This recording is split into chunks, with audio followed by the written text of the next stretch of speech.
Assalamualaikum warahmatullahi wabarakatuh.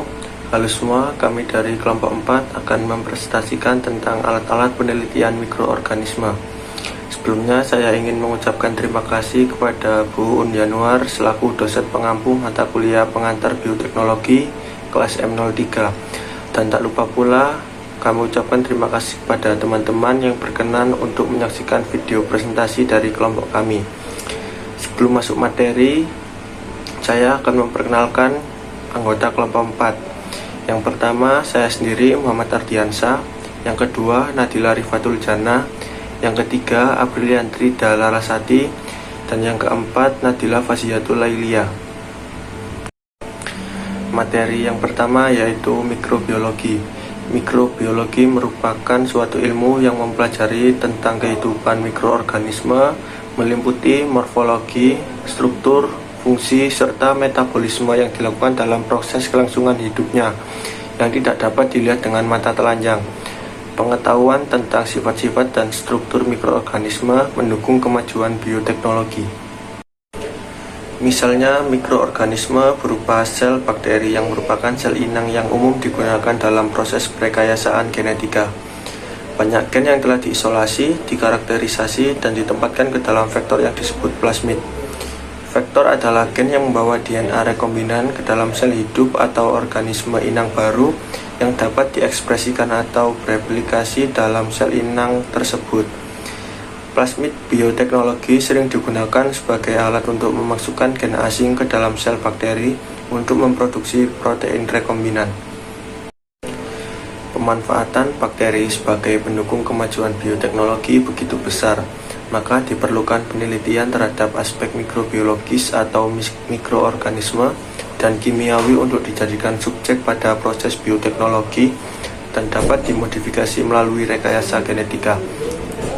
Aspek mikroorganisme salah satunya mengkaji tentang karakteristik mikroba sehingga perlu dilakukan isolasi dan identifikasi bakteri.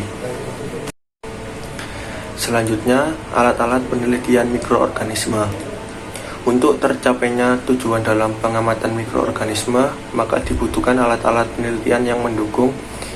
Pertama, mikroskop, alat yang memberikan perbesaran sehingga dapat melihat struktur mikroorganisme yang tidak dapat dilihat oleh mata telanjang.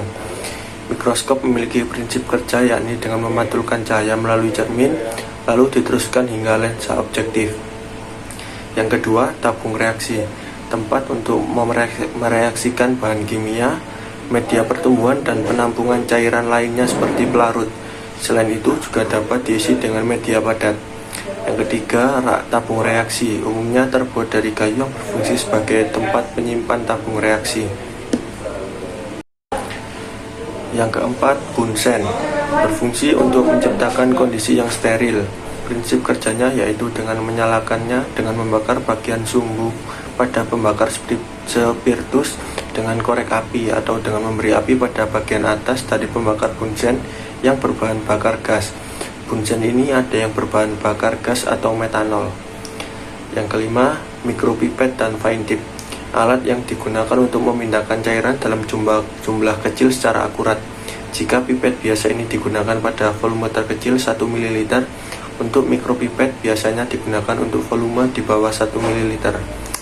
Yang keenam, cawan Petri, wadah yang menyerupai mangkuk dengan dasar rata. Cawan ini digunakan sebagai wadah penyimpanan dan pembuatan kultur media. Prinsip kerjanya yaitu medium dapat dituangkan ke cawan bagian bawah dan cawan bagian atas sebagai penutup. Selanjutnya, timbangan analitik, termasuk instrumen laboratorium paling umum di samping mikroskop. Timbangan analitik biasanya digunakan untuk mengukur massa benda yang sangat ringan, misalnya kurang lebih 0,1 mg. Selanjutnya, beker gelas, wadah menampung yang digunakan untuk melakukan proses pengadukan, pencampuran, hingga memanaskan cairan. Selanjutnya, Erlenmeyer, menjadi wadah dari bahan kimia cair. Gelas ini juga sering digunakan untuk proses titrasi untuk menampung larutan yang akan digunakan. Selanjutnya, spatula, berupa sendok panjang dengan ujung atasnya datar, terbuat dari stainless steel atau aluminium, berfungsi untuk mengambil bahan kimia yang berbentuk padatan dan dipakai untuk mengaduk larutan. Selanjutnya, Vortex mixer, alat untuk menghomogenasikan larutan dalam jumlah kecil.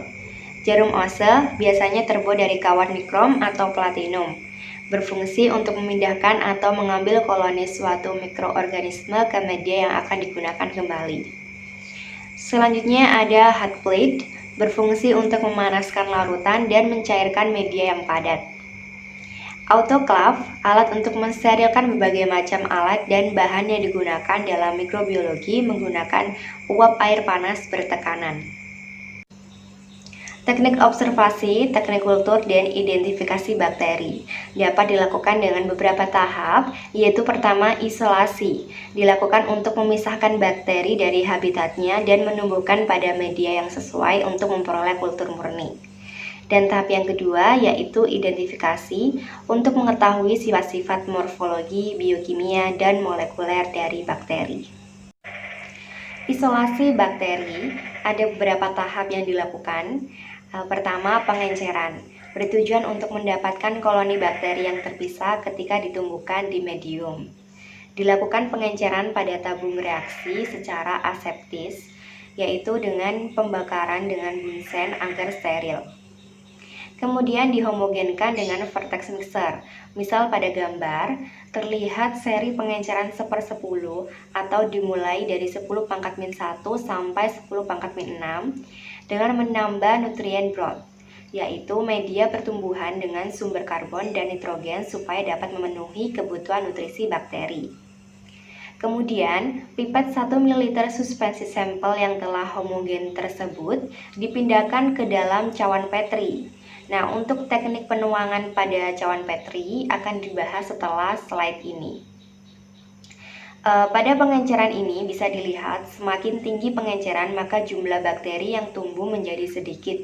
Dan nantinya untuk perhitungan koloni pada cawan Petri yang bisa dimasukkan dalam perhitungan yaitu jumlah koloni berkisar 25 sampai 250 koloni atau ada yang mengatakan 30 sampai 300 koloni yang dapat diperhitungkan. Tahap yang kedua, penuangan media. Media yang digunakan adalah MRS agar, caranya dengan teknik plate atau kultur dan dihomogenkan. Kemudian diinkubasi secara terbalik pada suhu 37 derajat Celcius selama 48 jam. Teknik plate atau kultur umumnya ada 3, yakni pertama pour plate method atau tuang, 2 spread plate method atau sebar, dan yang ketiga strict plate method atau gores. Nah, ini ada gambaran dari 3 teknik tersebut. Sebelah kiri ada teknik pour plate atau tuang. Yang pertama dimasukkan ke dalam cawan Petri yaitu sampelnya.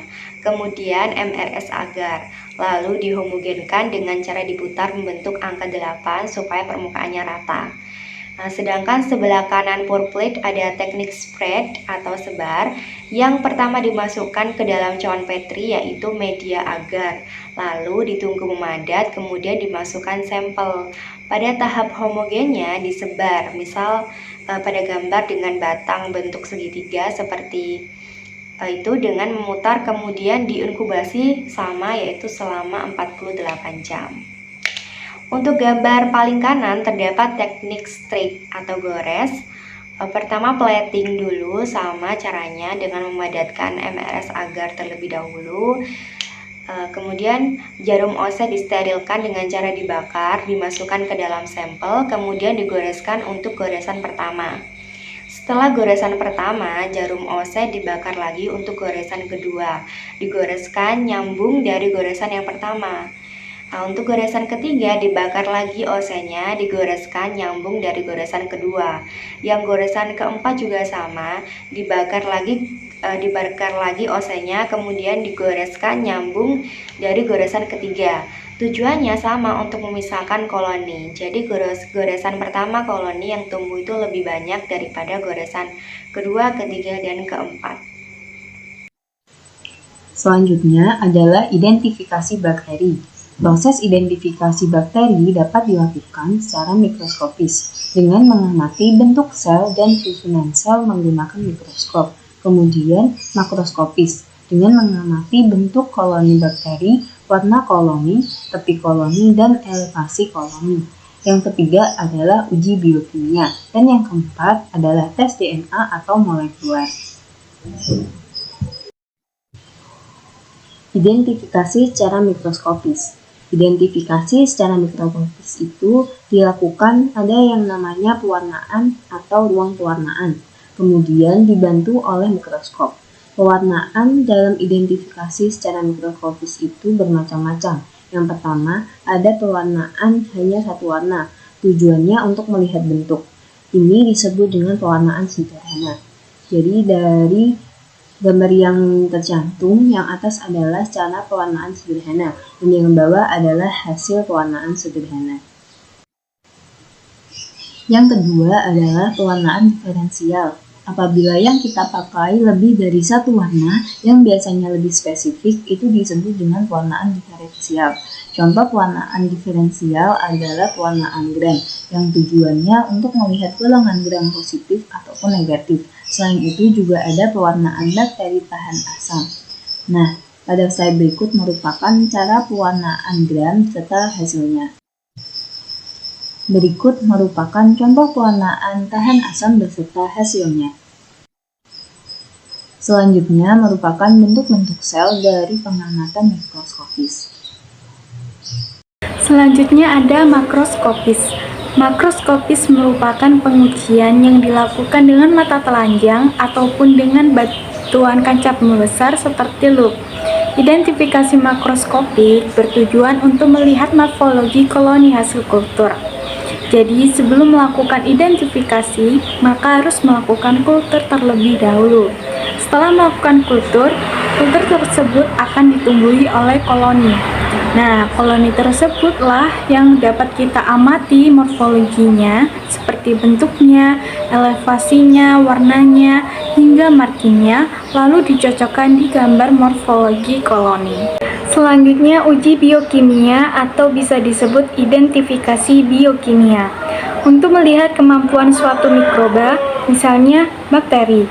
Bakteri mengandung enzim-enzim tertentu yang dapat kita ketahui dengan melakukan beberapa tes. Secara fisiologis, hubungannya dengan fungsi tubuh, bakteri dapat diuji dengan melakukan beberapa tes seperti yang pertama tes oksidase, yang kedua tes katalase, dan yang ketiga tes dekarboksilase lisin.